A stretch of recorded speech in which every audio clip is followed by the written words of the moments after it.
Hi students, today we are here with a new chapter, that is Menting Wall, written by Robert Frost. Menting Wall, written by Robert Frost. It's the 11th chapter, 10th class English subject. 11th chapter is a poem, very interesting poem, Menting Wall by Robert Frost. Menting Wall is a dramatic narrative poem written by Robert Frost, a popular American poet. This poem is the first work in Frost's second book of poetry, North of Boston, 1915. Through this poem, he has tried to explore the way people isolate themselves physically and emotionally by building barriers like fences to derive a sense of safety. The poem Menting Wall is believed to be built upon Frost's relationship with his neighbor, a French Canadian named Napoleon Guay, in New Hampshire, with, of course, a wider understanding of the issues. The theme of the poem Menting Wall revolves around the wall dividing the two neighbors' property. Every year they meet to repair the stone wall after new gaps are found in it. The narrator believed that the wall should not exist at all, for he could not find a real reason for putting up the wall. But the neighbor wanted it to be there, as he believed in the old proverb, good fences make good neighbors. The speaker also argues that nature does not like such walls between men. That is why the mysterious gaps appear and boulders fall for no reason, but the neighbor won't pay heed to any reasoning. He simply repeats the age-old age again and again. The title of the poem Menting Wall is ambiguous, as the word menting can be used as a verb and an adjective. When used as a verb, it signifies an act involving the speaker and the neighbor where they mend the wall.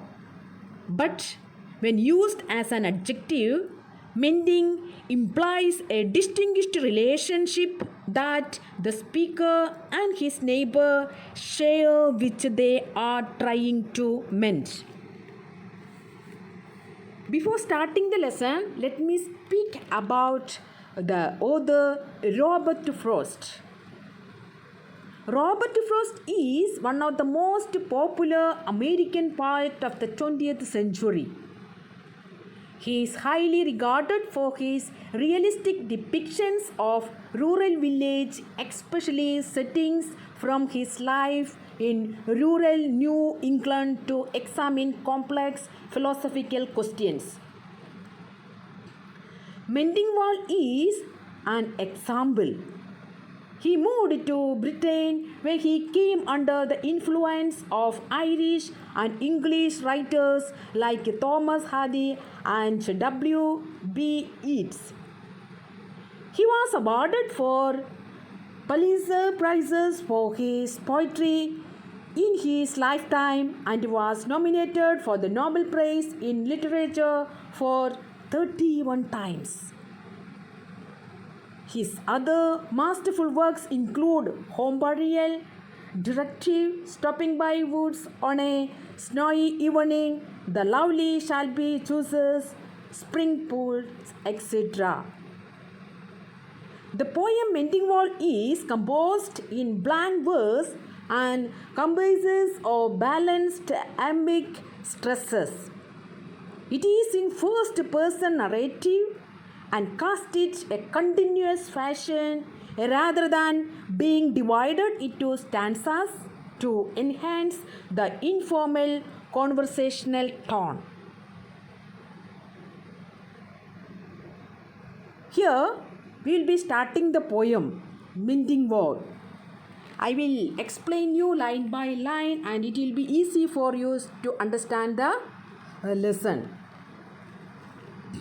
The poem starts with an observation that there is something in the nature that doesn't like walls.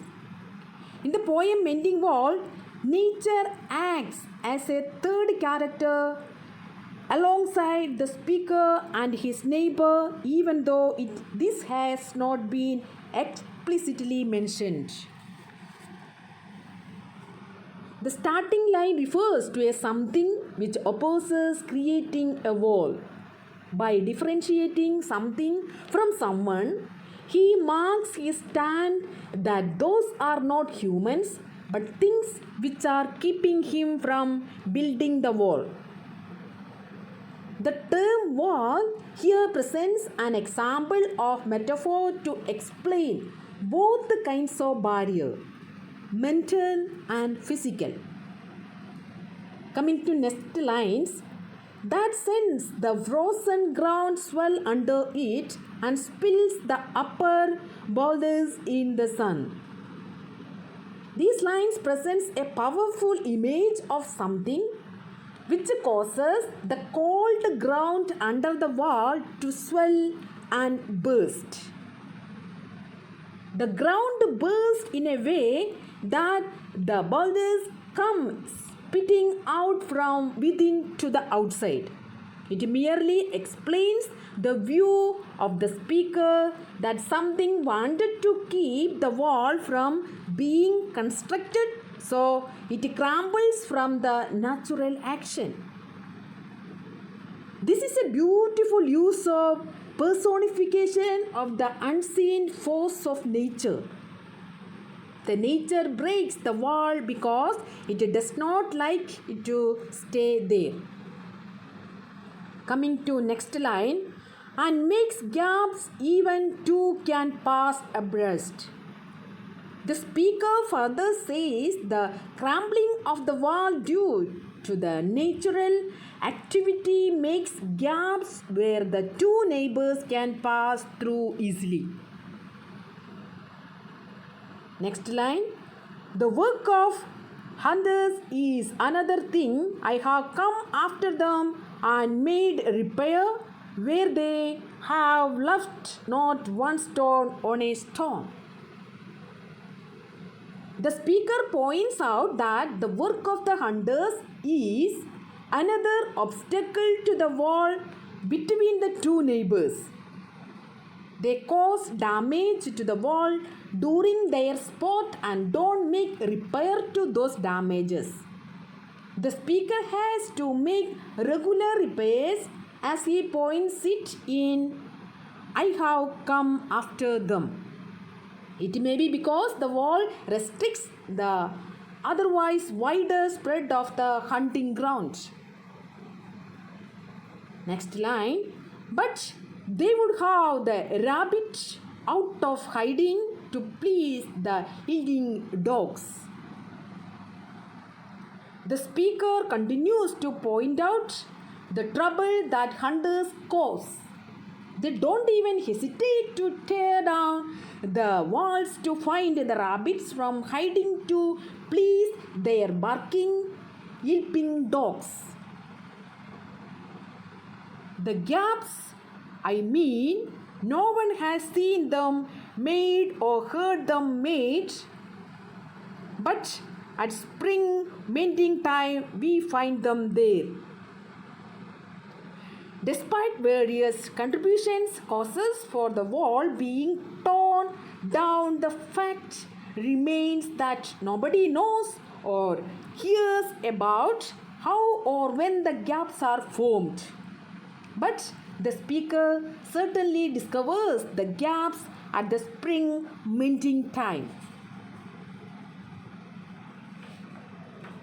Coming to next lines, I let my neighbor know beyond the hill, and on a day we meet to walk the line and set the wall between us. Once again, we keep the wall between us as we go. The speaker finally mentions his neighbor. He says he lets his neighbor across the dividing line know about the damages so they can repair them together. One day they meet to go with the whole mending business as they do it every year. The narrator clarifies that they keep the wall in between when they do the mending job. Coming to next lines, to each the boulders that have fallen to each, and some are loaves and some are nearly balls, we have to use a spell to make them balance. Stay where you are until our backs are turned. The speaker and the neighbor notice the boulders which have fallen to either side. They find that some of these boulders look like glass and breads, some are round as balls. They anticipate the difficulty in putting them to use and believe that it would need a spell to balance them together so that the boulders stand on one another. It seems no matter what they do, the boulders fail to stick and fall down. So, out of despair, the neighbors yell at the stones to stay put until they turn their back. They want to confirm that the wall stands intact, at least in their presence. This is to indicate how difficult it was to mend the wall on a regular basis. The poet employs metaphor with laws and balls to make the comparison to boulders. Further, he personifies the stones so they could be yield it. The use of poetical device parallelism in the line to each the boulders that have fallen to each way to each emphasize the fact that the speaker and his neighbor are indeed on the opposite sides of the wall. Coming to next lines, we wear our fingers raw with handling them. Oh, just another kind of outdoor game, one on a side. The fingers of the neighbors are raw and callous with the handling of boulders over and over again. They find the task just like another outdoor game with the wall line demarcating the two opponents playing from across the line. It comes to little more there where it is we do not need the wall. He is all pine and I am apple orchid. My apple trees will never get across and eat the corns under his pines, I tell him. Here, this is the first time in the poem Menting Wall that the poet brings out the differences in different opinion the speaker has with his neighbor to the fore. The speaker says, as opposed to his neighbor, the presence of the wall is plainly unnecessary. Aristotle is skeptical of the wall, especially when there is no movable property under threat of moving into each other's land. He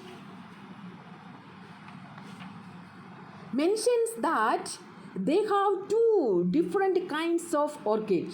The speaker also maintains that his apple trees won't ever close to his neighbor's yard to cause damage to his pine trees. Similarly, his neighbor's pines are not going to come and disturb his lot. Hence, putting up a wall is a futile exercise. He only says, good fences make good neighbors. Here, The main line of this poem is this. He only says, good fences make good neighbors. The neighbor does not play heed to the arguments the speaker puts. He only maintains good fences make good neighbors. The phrase good fences make good neighbors has been around for centuries in different words and formations. But it was Frost who framed the popular phrase to reiterate the old wisdom. Next line, spring is the mischief in me, and I wonder if I could put a motion in his head. When spring arrives, our speaker becomes a bit mischievous in his attempts to convince his neighbor to rethink his decision of putting up the wall and mending it when the gaps are visible. In the coming lines, the speaker tries to convince his neighbor the other way and nearly accuses him of being a believer of antiquated, only old traditions. Why do they make good neighbors? Isn't it where there are cows, but here there are no cows? Here, continuing with the same pace and tone, the narrator asks why the walls can make good neighbors. He seeks his neighbor's reasoning for putting up the wall a purpose. He argues that walls are needed when there are cows that are needed to be kept from the neighbor's premises. But since here there are no cows and only trees, there is no need for a wall in between. Before I built a wall, I would ask to know what I was walling in or walling out, and to whom I was like to give offense. Here the speaker continues to argue his stand and says every time he builds the walls, he would ask to know what was he walling in or walling out. He always asked what was being separated and what was being brought together with the wall that they were constructing. He also asked whether this wall would offend anyone. The poet uses an alliteration in what I was falling in or falling out to powerfully express the speaker's concern. Moreover, there seems to be a clever use of pun through offense, which sounds like a fence. Something there is that doesn't love a wall that wants it down. The poet again point out that there is something that doesn't love a wall and wants it to go down. It invokes a sense of mystery in the minds of the readers about this something. I could say else to him, but it's not else exactly, and I would rather he said it for himself. The speaker is desperate to find ways to convince his neighbor otherwise.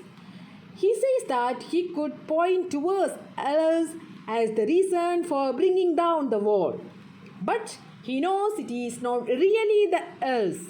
So he suggests that the neighbor should come up with a reason for the same on his own.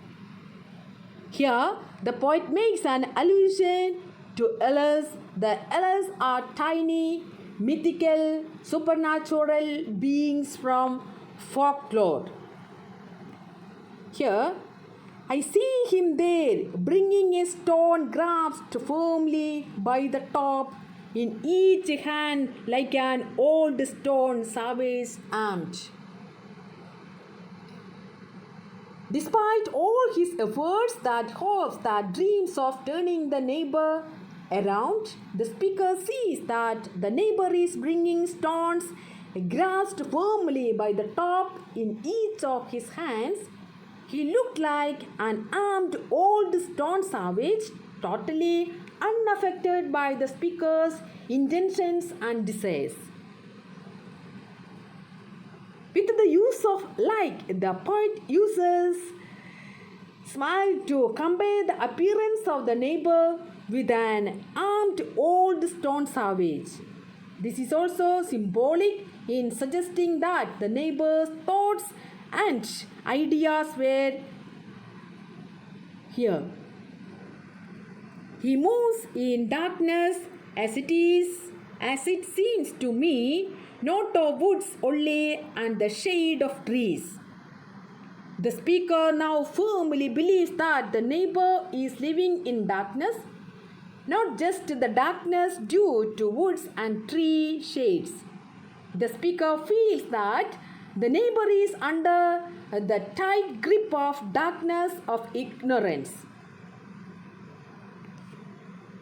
Coming to last lines, he will not go behind his father saying, and he likes having thought of it so well, he says again, good fences make good neighbors.